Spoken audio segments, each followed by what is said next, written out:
बाजार किसी तरह की कोई राहत फील नहीं कर रहा, चाहे आप अच्छी पॉलिसी दिखा दो, चाहे अच्छा बजट आ जाए या फिर मार्केट के सेंटिमेंट इम्प्रूव्ड हो। मार्केट ने एक चीज़ कसम खा रखी है, वो उसने एक और रखा है अपने ऊपर एक दायरा कि मेरे पास तो एफआईएस की सेलिंग है। और ये बात सच है कि एफआईएस की सेलिंग है, और ये बात भी सच है कि एफआईएस का क्वांटम पॉजिटिव नहीं हो रहा। और जब तक ये नहीं हो रहा, मार्केट किसी तरह की कोई रिस्पेक्ट नहीं दे रहा है। ये सारे के सारे इकोनॉमिक इंडिकेटर्स हैं। इकोनॉमिक इंडिकेटर्स का स्लो इम्पैक्ट आता है, बट आना चाहिए, मार्केट वो भी इग्नोर कर रहा है। इसका मतलब प्रॉब्लम कहीं कुछ और भी है। ये प्रॉब्लम ग्लोबल क्राइसिस के तौर पर भी बढ़ रही है। हम सोचते थे कि ट्रंप आएंगे, 2-4 दिन टैरिफ का समझ में आता है, थोड़ा दिखावा होता है, थोड़ा फोटो सेशंस होता है, कुछ मजबूरियाँ होती हैं, तो टैरिफ 100% होंगे। लेकिन हर दिन हर रोज़ कुछ ना कुछ अगर आएगा तो मार्केट ऐसी अनसर्टेनिटी को बिल्कुल पसंद नहीं करता है। इसी अनसर्टेनिटी से आपके देश की करेंसी भी टूटती है, उस देश की करेंसी के मुकाबले जो इस समय सबसे स्ट्रांग हो, यानी कि डॉलर। उस देश के सामने एफआईएस की बिकवाली तो आपको पता ही है, वो तो अपने चरम पर चल रही है। अर्निंग्स का सपोर्ट मिलता, लेकिन अर्निंग का सपोर्ट भी नहीं मिल रहा। वजह क्योंकि आपके मैक्रो इंडिकेटर्स ख़राब हैं। जैसे मैं कई बार खाने के एग्जाम्पल के तौर पर देता हूँ, आप कितना ही बहुत अच्छा खाना क्यों ना बना जाए, लेकिन उसके अंदर 2-4 चीज़ें गड़बड़ा दी जाए। मान लो मैंने नमक ज़्यादा कर दिया या थोड़ी मिर्ची ज़्यादा कर दी, बेहतरीन से बेहतरीन हेल्दी से हेल्दी खाना भी बकवास लगने लगेगा आपको। द रीज़न इज़ बीइंग क्योंकि 1-2 चीज़ें फालतू की डल गई, जिससे कि चीज़ें ख़राब हो गई। एग्जैक्टली मार्केट के साथ वही हो रहा है। अच्छा बजट, 0.25% का कट पहली बार गवर्नर ने दे दिया। ठीक है, समझ में आते हैं, जीडीपी एक चिंता की बात है, लिक्विडिटी कंसर्न की बात है, लेकिन वो तो टाइमली होगा ना। एक दिन में जीडीपी खराब नहीं हुई तो ठीक होने में भी समय लगेगा जीडीपी को। और दूसरा, लिक्विडिटी के प्रेशर को भी आप एक दिन में ठीक नहीं कर सकोगे। ऐसा नहीं है कि नोट छापते जाओ और सिस्टम में फेंकते जाओ तो इन्फ्लेशन आपका शूट करके 16% हो जाएगा। तो लिक्विडिटी को भी बहुत हद तक मैनेज किया जाता है, बहुत अच्छे से पंप किया जाता है। अगर आप ज़्यादा किसी भी चीज़ को कर दोगे ना तो प्रॉब्लमेटिक है, आपकी करेंसी फेलियर हो जाती है। आपने देखा ही है, उसमें कई देश हैं, गल्फ़ के कई कंट्रीज शामिल हैं, उनकी लिक्विडिटी बहुत ज़्यादा होने पर उनकी करेंसी फेलियर हो जाती है। वेनेजुएला उसका one of the best example है। वेनेजुएला ने इतने नोट छापे कि वहाँ पे अगर आप ब्रेड लेने जाएं, जो मीम्स भी आप देखते होंगे, तो आपको पूरी एक बोरी भर के नोट्स का देना पड़ता है, क्योंकि करेंसी ख़राब हो गई। तो करेंसी एक्सेस में नहीं छपनी चाहिए, इसलिए लिक्विडिटी जितनी देखी जा सकती है उतनी दी जाएगी। बट एनी हाउ, लेकिन मार्केट किसी तरह की कोई रिस्पाइट में नहीं है। आज भी 200 पॉइंट का कट लगा दिया उसने निफ्टी पर, और 350 पॉइंट का कट लगा बैंक निफ्टी पर। मार्केट में 6.5% का जो विक्स है बताने के लिए सफिशेंट है। मार्केट के अंदर अभी भी वायरस की प्रॉब्लम है। आप जाते हैं ना, आपका एक टीएलसी चेक होता है, ठीक है। आप जब जाएंगे अपने एक मेडिकल रिपोर्ट चेक करेंगे तो टीएलसी, व्हाट इज़ टीएलसी, एक टोटल काउंट्स होते हैं वो, ठीक है ना। तो टोटल काउंट्स अगर आपके बड़े हुए तो डैट मीन्स अभी भी इन्फेक्शन है बॉडी में। तो सॉर्ट ऑफ इन्फेक्शन अभी भी मार्केट्स के अंदर है। मार्केट पूरी तरह से हेल्दी नहीं है। हमने आपको चार्ट दिखाए थे, आपको चार्ट बार बार एग्जाम्पल देके मैं बताया था कि मैं अपने दोस्त के घर बार बार जा रहा हूँ, लेकिन मेरे को घर के अंदर नहीं बुला रहा वो। उसने एक बार नहीं बुलाया, 2 बार नहीं बुलाया, 3 बार नहीं बुलाया, चौथी बार मैं बुरा मान जाऊँगा। आज बुरा मारने का दिन है। 3 दिन से आप उसके घर के अंदर यानी कि ब्रेकआउट करने की कोशिश कर रहे थे, नहीं हुआ, तो आज बुरा मानने का दिन है, और मार्केट बुरा मान के भी दिखा रहा है। 200 पॉइंट का कट और 400 पॉइंट का बैंक निफ्टी कट, ये बुरा मानने की पहली खेप है। ये वो और भी बुरा मान सकता है, ध्यान रखिएगा। आपकी करी कराई मेहनत पे पानी फिर जाएगा। और मेरे को, अगर आप मेरे से पूछेंगे मेरे को दुख किस चीज़ का है, मेरे को सिर्फ इसी चीज़ का दुख है कि आपकी करी कराई मेहनत पे पानी फिर जाएगा। आपके पास ट्रिगर नहीं है बॉस, आप ऊपर आओगे कैसे फिर? एफआईएस तो नहीं आता अभी भारत में, नहीं आए मान लो 8 महीने, तो 8 महीने ऐसे बैठे रहोगे क्या? ऐसे ही कोसते रहेंगे मार्केट को? तो थोड़ा समझदारी का परिचय दो, और थोड़ा ध्यान रखना, रोज़ रोज़ मार्केट मत देखो। अभी रोज़ रोज़ मार्केट देखने का नहीं तो बीमार हो जाओगे। हमारी मजबूरी है, हमारी तो जॉब है, हमारे को तो सैलरी मिलती है, इसलिए हम बैठे देख रहे हैं। नहीं तो अगर मेरे को बस मिले तो मैं भी 10 दिन के लिए मार्केट छोड़ के कहीं और चला जाऊँ, है ना। मार्केट के अंदर नो एग्रेशन नो डिप्रेशन वाला काम आपको करना है। फिलहाल अभी आप थोड़ा सा शांति बरतनी है, और कोई भी एग्रेशन नहीं रखना। मेरे पास कई लोग आते हैं, आज भी एक आए मेरे ही नव भारत में हमारा सिस्टर चैनल है, उनकी एक सीनियर एंकर थी, वो मेरे पास आई तो उन्होंने बोला उनके पोर्टफोलियो थोड़े कम हो गए हैं। मैं कहा चिंता मत कीजिए, वापस आ जाएगा, लेकिन थोड़ा सब्र रखिए। तो एक साइकिल आपने देखा है तेज़ी का, एक डाउन साइकिल अभी आप देख रहे हैं मंदी का, फिर से एक तेज़ी का साइकिल क्रिएट होगा, but it will take time, तो थोड़ा समय लगेगा। अपने SIP वाले मोड को भी ना छोड़िए, अपने एग्रेशन और डिप्रेशन में थोड़ा भावनात्मक चीज़ें को फिक्स करके रखिए। तो मैं जितना एक ब्रोकर होने के नाते, जितना एक डीलिंग रूम में काम करने के नाते, और जितना टीवी स्क्रीन पर संजीदा एंकर होने के नाते जो मैं आपको बता सकता था, मैं बता रहा हूँ।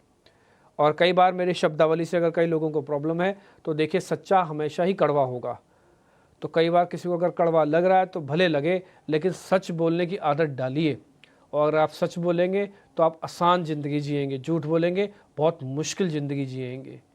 ठीक है जी, 200 पॉइंट की गिरावट है, जो दिख रहा है मैं वही बात बोल रहा हूँ। आगे बढ़ते हैं, पहले आपको रिपोर्ट कार्ड मैं दिखा देता हूँ। चंदन तापड़िया का रिपोर्ट कार्ड होगा, शुक्रवार को हमारे मेहमान थे।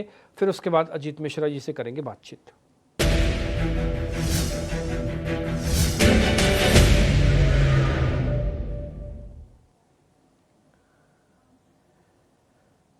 चंदन तापड़िया ने जो आपको बताया उसमें फ्राइडे के सेशन में उन्होंने वरुण बेवरेजेस को बेचने की रिकमेंडेशन दी थी 3% नीचे। अभी थोड़ी देर पहले इसके रिजल्ट्स भी आए हैं वरुण बेवरेजेस के, और रिजल्ट्स के बाद भी शेयर संभला नहीं बल्कि और नीचे गया है।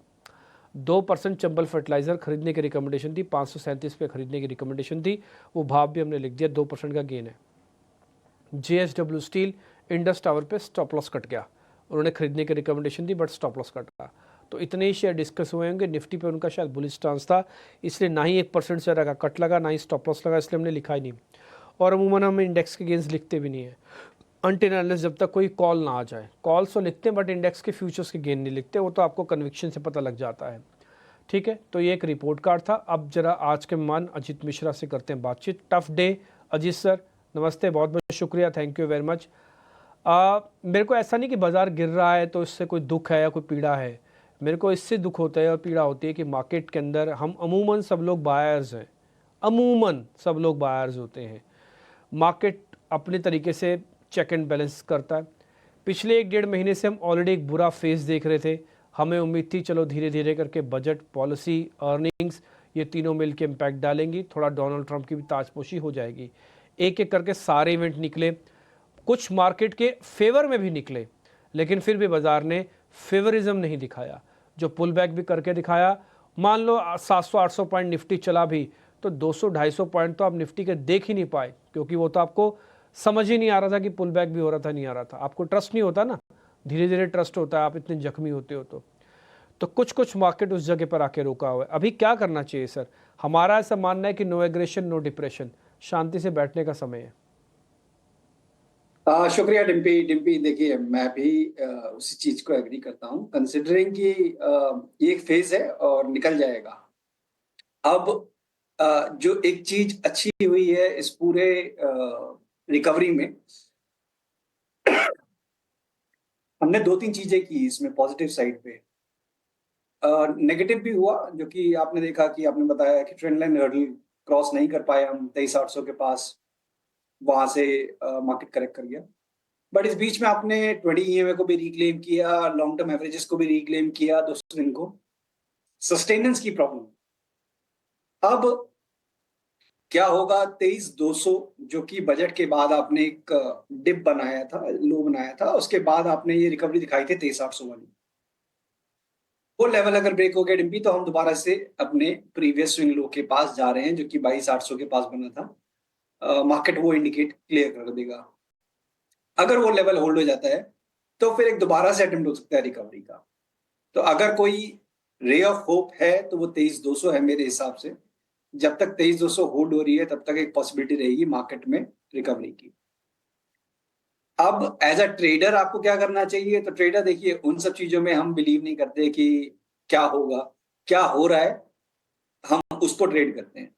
तो प्राइस यही दिखा रहा है कि अभी टोन नेगेटिव है, और जैसा आपने बताया कि सारे लोग ज्यादातर पॉजिटिव साइड पे बैठे होते हैं। मैं लगातार बार बार आपके साथ जितनी बार भी बात की है, मैं हमेशा ही कहता हूँ कि इस तरीके की मार्केट में जब आपको पता लग रहा है कि हाँ यार, ट्रेंड क्लियर नहीं है या फिर नेगेटिव साइड पे बायस ज्यादा है, एक पुट अपना ऐड करके रखें। एक हेज रेशियो होती है बेसिकली कि आपका पोर्टफोलियो का टोटल वैल्यू कितना है डिवाइडेड बाय निफ्टी का जो करंट प्राइस है इनटू लॉट साइज।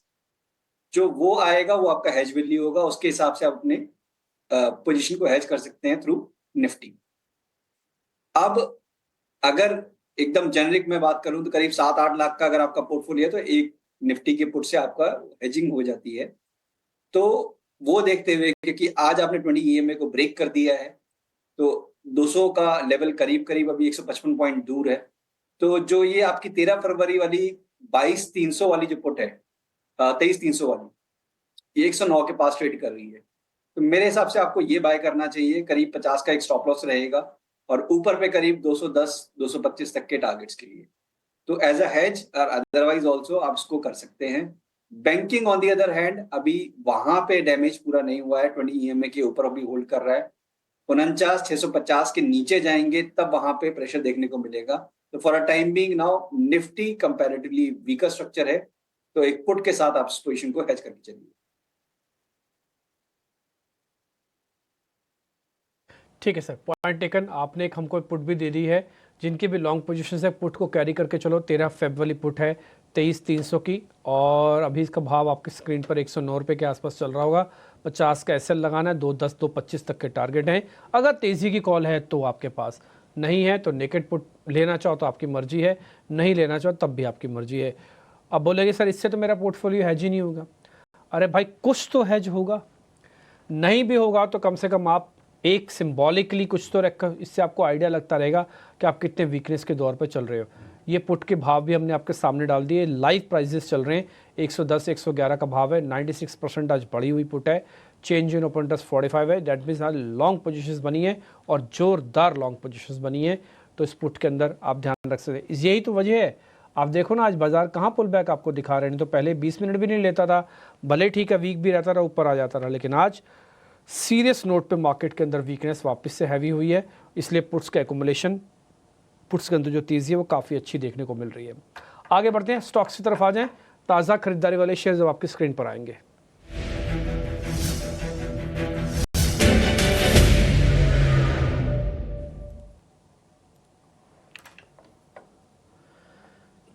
एस्कॉर्ट्स और आईआरसीटीसी, अजीत सर दोनों को चेक कर लो, कोई ट्रेड बनता तो बताना। आईआरसीटीसी तो बिना बजट, बिना स्टोरी, बिना पॉलिसीज़ के चल रहा है, 14% ऊपर है।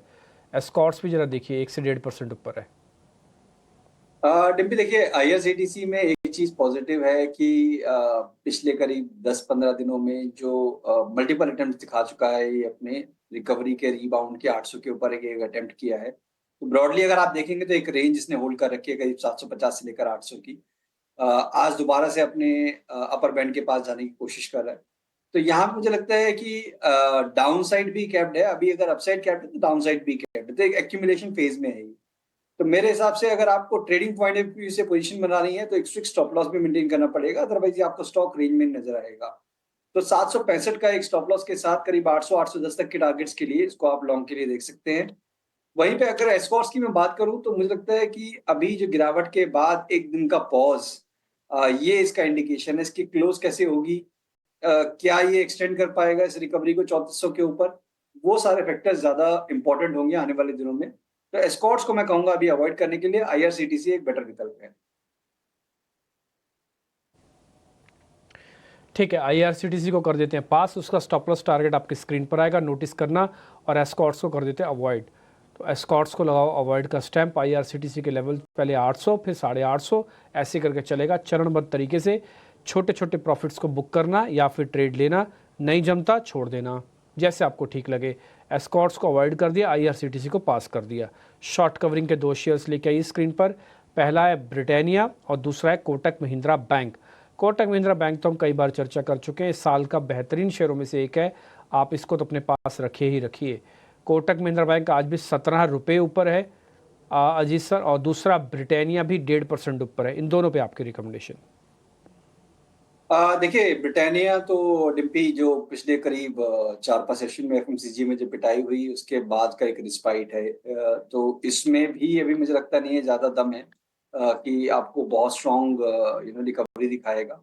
जिनके पास पोजीशन फंसी हुई है वो इस रिकवरी का यूज करें कि अगर आपको 5120 तक के लेवल्स मिलते हैं तो आपको एग्जिट करने की कोशिश करनी चाहिए, और उस बीच में 4850 का एक स्टॉप लॉस भी मेंटेन करें। तो यहाँ पे मेरे हिसाब से फ्रेश बाइंग आपको अवॉइड करनी चाहिए। कोटक बैंक, बिल्कुल आपने सही कहा कि बैंकिंग में अगर मैं कोई स्टॉक यहाँ पे अभी करंट लेवल्स पे कंफर्टेबल हूँ कि मार्केट इतनी गिरी हुई है उसके बाद भी बाय करनी है तो वो कोटक बैंक की है। और मुझे लगता है कि काफ़ी लंबा टाइम करीब 2.5-3 साल का एक प्रोलॉन्ग कंसोलिडेशन इसने निकाल दिया है। तो अब ये ग्रेजुअली आपको धीरे-धीरे दोबारा से अपने ट्रेंड रिज़म्पशन की तरफ दिखेगा। शॉर्ट टर्म की अगर बात करूँ तो 1985 ये इसका एक पहला हर्डल है। वो ब्रेक होते ही करीब 2050 तक के लेवल देखने को मिल जाएँगे। तो यहाँ पे मेरी लॉन्ग की रिकमेंडेशन होगी 1900 के स्टॉप लॉस के साथ। ठीक है, पॉइंट टेकन है सर। दोनों के दोनों शेयर्स आपने हमको बताए। कोटक महिंद्रा बैंक पे तो हमारा भी कन्विक्शन काफ़ी अच्छा है और हमने आपको सिर्फ और सिर्फ एक लेवल से बताया था। एक बड़ा कंसोलिडेशन इसका ब्रेकआउट हुआ है। दूसरा, मंदी वाले मार्केट में जब 10% इसका इंडेक्स टूट रहा था, बैंक निफ्टी टूट रहा था, कोटक नहीं टूटा, 7% का रिटर्न आया। तीसरा एक फंडामेंटल रीज़न है, किसी वजह से मैं प्रोटोकॉल की वजह से आपको सामने ऑन एयर नहीं बता पा रहा हूँ, लेकिन वो भी इसके लिए पॉजिटिव ट्रिगर का काम कर सकता है। तो 3 बड़े ट्रिगर्स थे मेरे पास, जिसकी वजह से मेरे को ऐसा लगता है कि कोटक एक अच्छा काउंटर होगा।